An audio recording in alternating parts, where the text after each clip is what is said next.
Assalomu alaykum. Bugun Garb falsafasining rivojlanish bosqichlari va uning uchta ustuvor yo'nalishini ko'rib chiqamiz. Bu darsimizda antik davrdan hozirgi kunga qadar rivojlanish bosqichlarini ko'ramiz. Birinchi reja: antik davr falsafasi va ratsionalizm. Bu davrda aql va mantiq dunyoni anglashning yagona to'g'ri yo'li deb hisoblangan.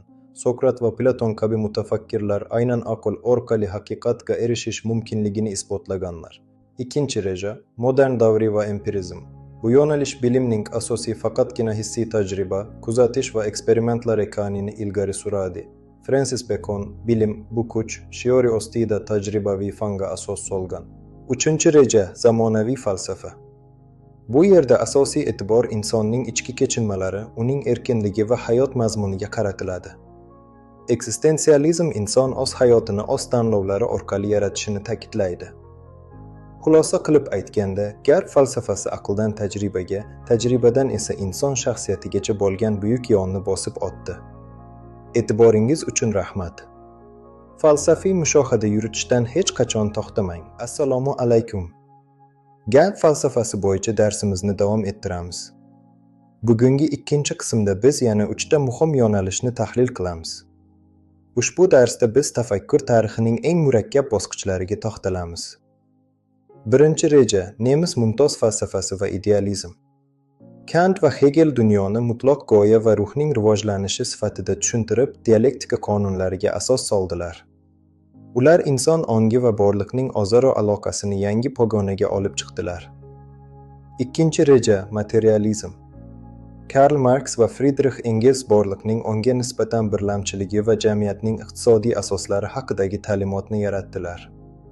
Marx falsafasi dunyoni nafaqat tushuntirish, balki uni o'zgartirishga xizmat qilishi kerakligini ta'kidlagan. Uchinchi reja: postmodernizm. Bu yo'nalish haqiqatning nisbiyligiga urg'u beradi.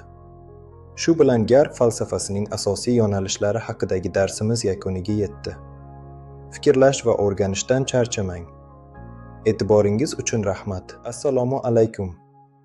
Garb falsafasi bo'yicha darsimizni davom ettiramiz. Bugungi ikkinchi qismda biz yana uchta muhim yo'nalishni tahlil qilamiz. Ushbu darsda biz tafakkur tarixining eng murakkab bosqichlariga to'xtalamiz.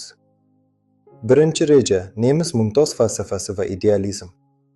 Kant va Hegel dunyoni mutlaq g'oya va ruhning rivojlanishi sifatida tushuntirib, dialektika qonunlariga asos soldilar. Ular inson ongi va borliqning o'zaro aloqasini yangi pogonaga olib chiqdilar. Ikkinchi reja: analitik falsafa. Bu yerda asosiy e'tibor til tahlili va mantiqiy aniqlikka qaratiladi. Wittgenstein aytganidek, falsafa tilning noto'g'ri ishlatilishi natijasida kelib chiqadigan chalkashliklarni bartaraf etishi lozim. Uchinchi reja: fenomenologiya. Bu yo'nalish narsalarning mohiyatini ongimizdagi bevosita tajriba orqali anglashni o'rgatadi. Biz dunyoni qanday bo'lsa shundayligicha emas, balki bizning ongimizga qanday namoyon bo'lishi orqali o'rganamiz.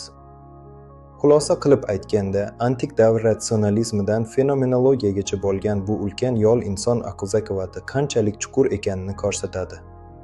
Ushbu turkum darslarimiz sizga Garb falsafasi haqida umumiy tasavvur berdi degan umiddamiz. Bilim olishdan aslo to'xtamang. E'tiboringiz uchun rahmat.